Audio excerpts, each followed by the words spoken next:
बिहार के छपरा में राजद नेता सुनील राय का अपहरण कर लिया गया है। मंगलवार करीब 4:30 बजे सुबह आधा दर्जन बदमाशों ने इस घटना को अंजाम दिया। इस घटना का सीसीटीवी फुटेज भी सामने आया है।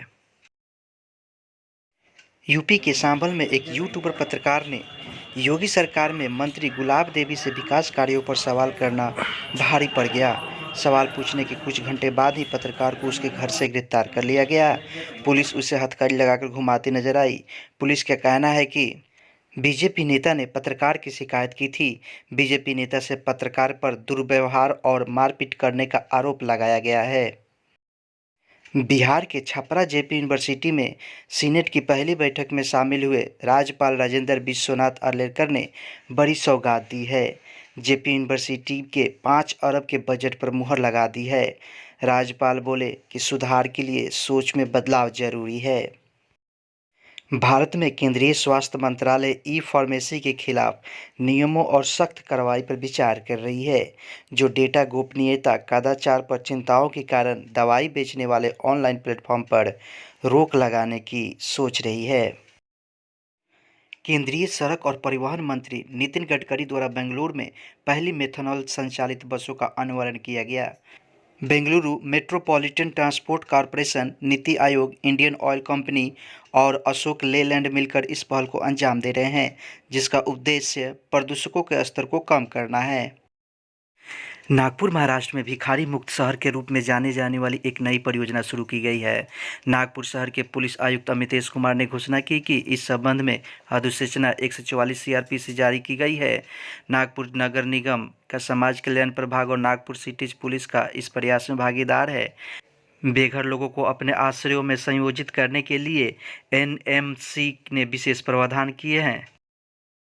स्टार्टअप केंद्रित ऋणदाता silicon valley bank financial group 2008 के वित्तीय संकट के बाद से विफल होने वाला सबसे बड़ा बैंक बन गया है। वैश्विक बाजारों में अचानक गिरावट आने से कंपनी और निवेशकों से संबंधित अरबों डॉलर फंसे रह गए हैं।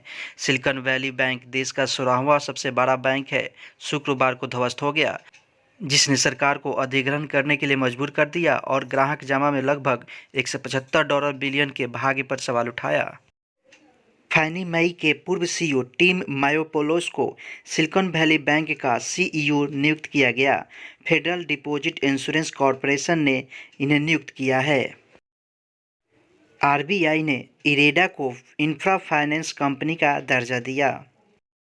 फाइजर नए कैंसर उपचारों में गहराई तक पहुंचने के लिए सीजन का अधिग्रहण करने के लिए लगभग $43 बिलियन खर्च कर रहा है।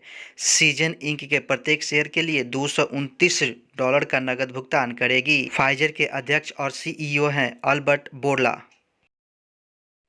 13 और 14 मार्च 2023 को हिंद महासागर क्षेत्र में बहुपक्षीय अभ्यास ला पेरोस के 30वें संस्करण शुरू किया गया। फ्रांसीसी नौसेना द्वारा चलाए जाने वाले अभ्यास ला पेरोस का हर 2 साल में अभ्यास होता है, जिसका उद्देश्य भारत प्रशांत क्षेत्र में भाग लेने वाली नौसेनाओं के बीच समुद्री डोमेन जागरूकता और समुद्री सहयोग में सुधार करना है। संस्कृति मंत्रालय वयोवृद्ध कलाकारों को वित्तीय सहायता योजना का संचालन करता है। नई दिल्ली में इंदिरा गांधी स्पोर्ट कॉम्प्लेक्स 15 से 26 मार्च तक आईबीए महिला विश्व मुक्केबाजी चैंपियनशिप 2023 की मेजबानी करेगा। महिंद्रा को बॉक्सिंग फेडरेशन ऑफ इंडिया द्वारा इस प्रतियोगिता का शीर्षक प्रायोजक नामित किया गया है, जबकि एमसी मैरी कॉम और बॉलीवुड अभिनेता फरहान अख्तर को ब्रांड एम्बेसडर के रूप में नामित किया गया है। इतिहास में तीसरी बार भारत मेजबान देश के रूप में सेवा कर रहा है। 3 दिवसीय युग महोत्सव 2023 राजधानी के तालकटोरा स्टेडियम में 13 से 14 मार्च और मोरारजी देसाई राष्ट्रीय योग संस्थान में 15 मार्च को आयोजित की जा रही है। हर साल 14 मार्च को नदियों की कार्रवाई का अंतर्राष्ट्रीय दिवस मनाया जाता है। इस बार भी 14 मार्च को नदी कार्रवाई दिवस मनाया गया। केंद्रीय वित्त मंत्री निर्मला सीतारमण ने अगले वित्त वर्ष के लिए जम्मू और कश्मीर केंद्र शासित प्रदेश के लिए 1,18,500 करोड़ रुपये के बजट का अनावरण किया। दिल्ली में कनॉट प्लाजा 11 मार्च से एक फूल महोत्सव की मेजबानी करेगा।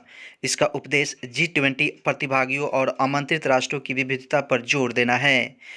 केंद्रीय पर्यावरण मंत्री भूपेंद्र यादव ने आज सेंट्रल पार्क में आयोजित हो रहे इस महोत्सव का उद्घाटन नई दिल्ली नगरपालिका परिषद द्वारा किया जा रहा है।